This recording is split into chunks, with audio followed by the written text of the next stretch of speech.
separating the leader from second. Brady Black.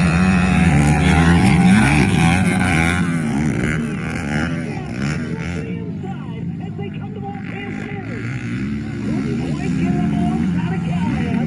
Callahan still Brady Black turning in a performance here as he continues to reel in Vinny Callahan. Now Black to the inside. They're side by side around the double right-handers.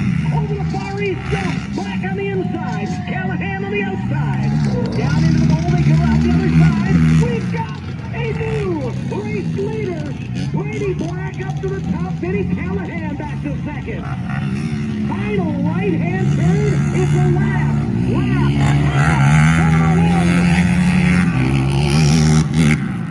Brady Black on the 27 gets the overall win in main event number 1.